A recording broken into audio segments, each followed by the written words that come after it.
Bismillahirrahmanirrahim. Kami dari kelompok 9 yang beranggotakan saya Tupiana, Mas Pupa, dan Yanti akan memaparkan bagaimana tujuan pendidikan Islam supaya memenuhi tugas UAS dari Ibu dosen Marfu'ah MPD sebagai dosen pengampu mata kuliah Filsafat Pendidikan. Oleh karena itu, kepada Ibu Mas Pupa disilahkan untuk menyampaikan materinya.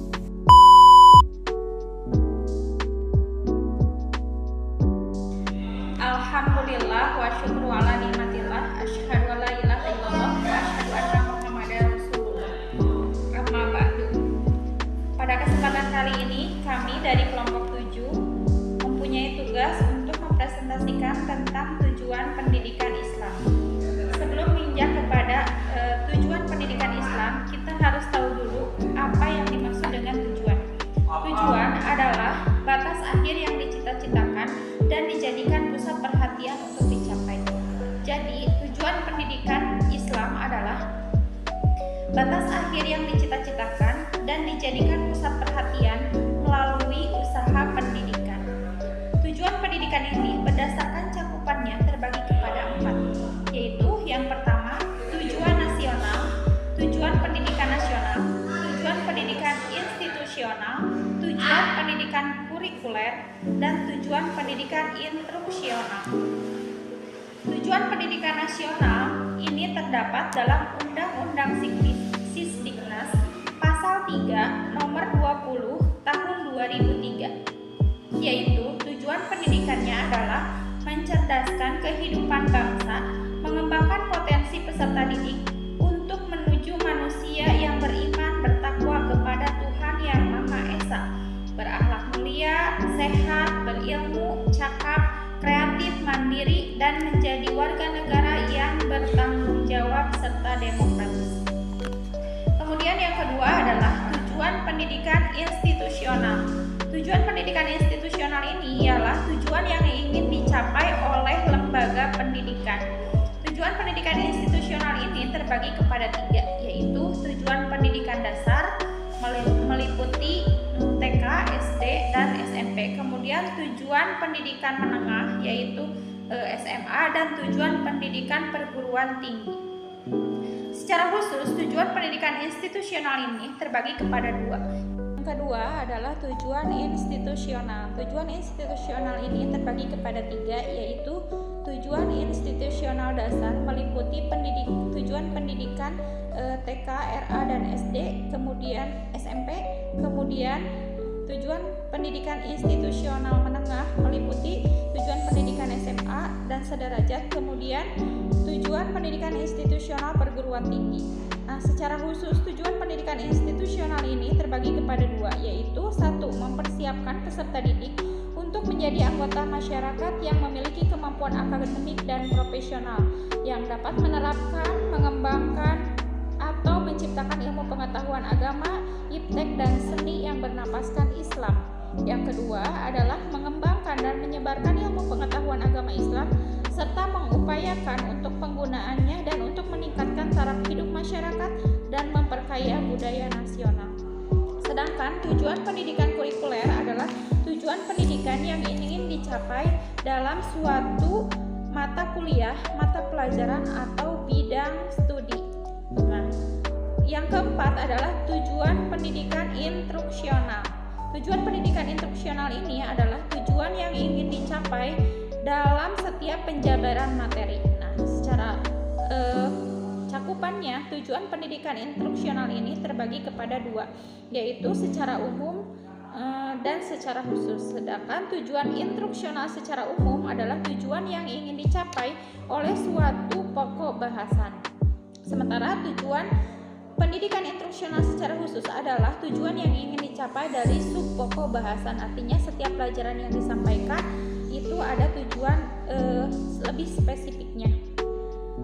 Poin yang selanjutnya, setelah kita mempelajari tentang tujuan pendidikan Islam, kita harus mengetahui tentang fungsi dari tujuan pendidikan tersebut.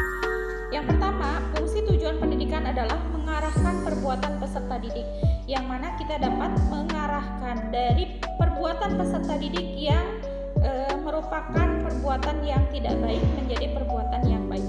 Yang kedua, fungsi dari tujuan pendidikan adalah mengakhiri usaha pendidikan. Dapat kita bayangkan jika usaha pendidikan tidak ada batas akhirnya, maka perjalanannya tidak akan ada ujungnya dan tidak akan ada sesuatu yang dicapai. Selanjutnya, fungsi dari tujuan pendidikan adalah membatasi lingkup suatu usaha pendidikan. Dapat kita bayangkan jika ruang lingkup itu tidak terpatok atau tidak ada batasannya, maka pendidikan itu akan kabur. Selanjutnya adalah fungsi tujuan pendidikan memberikan semangat dan dorongan untuk melakukan pendidikan. Jika kita mengetahui batas akhir yang dicita-citakan, maka peserta didik akan mendapatkan dorongan dan semangat untuk melakukan pendidikan dan mencapai batas akhirnya. Selanjutnya, kita akan membahas tentang tujuan pendidikan Islam menurut para ahli. Di sini saya akan mengutarakan tentang tujuan pendidikan berdasarkan pendapat ulama, yaitu Tommy Al-Syaibani. Beliau berpendapat bahwa tujuan pendidikan itu terbagi kepada 3. Yang pertama, tujuan individual, yaitu tujuan yang hanya ingin dicapai oleh personal atau pribadi-pribadi.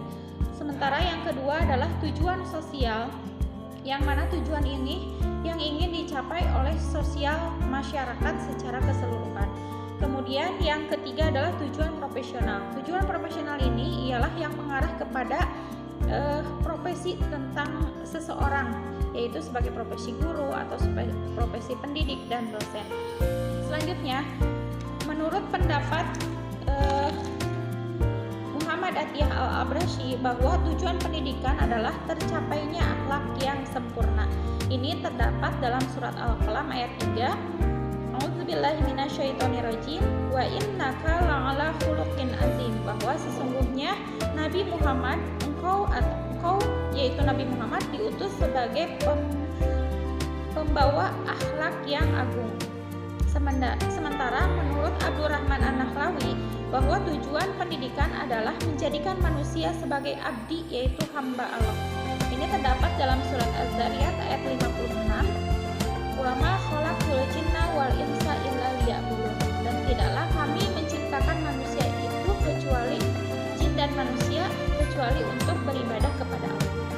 Selanjutnya, menurut Imam Al-Ghazali, bahwa tujuan pendidikan adalah untuk mencapai kesempurnaan kehidupan di dunia dan di akhirat.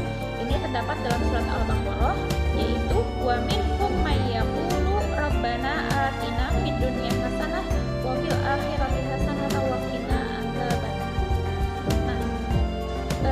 Jadi, hakikat dari tujuan pendidikan Islam adalah menjadikan manusia sebagai makhluk yang bertakwa, dan mudah-mudahan manusia itu meninggal dalam keadaan beragama Islam. Ini tercantum dalam surat Ali Imran. Ya ayyuhalladzina amanu ittaqullaha haqqa tuqatih wa la tamutunna illa wa antum muslimun. Demikianlah pengertian dari tujuan pendidikan Islam. Untuk selanjutnya kita serahkan kepada Utupiana untuk menyampaikan epilognya. Terima kasih, mohon maaf atas segala kekurangan. Wassalamualaikum warahmatullahi wabarakatuh. Baik, terima kasih kepada Ibu Mas Pufa yang sudah memaparkan bagaimana tujuan pendidikan Islam. Jadi dapat kita simpulkan bahwa hakikat tujuan Islam dapat didefinisikan sebagai konsep dasar mengenal manusia, ilmu dan alam, dan termasuk prinsip-prinsip dasarnya. Sedangkan tujuan pendidikan Islam adalah untuk menghasilkan manusia yang berakhlakul karimah, berkualitas tinggi, dan paham akan tujuan hidupnya sebagai khalifah fil ard dan hamba Allah. Mungkin sekian yang kami dapat sampaikan, mudah-mudahan menjadikan ilmu nafi'an, dan tidak lupa terima kasih juga kepada dosen pengampu yaitu Ibu Dr. Nuis Marfu'ah MPD yang telah membimbing kami selama proses pembelajaran. Kita tutup dengan doa, Robbana atina fid dunya hasanah wa fil akhirati hasanah wa qina adzabannar.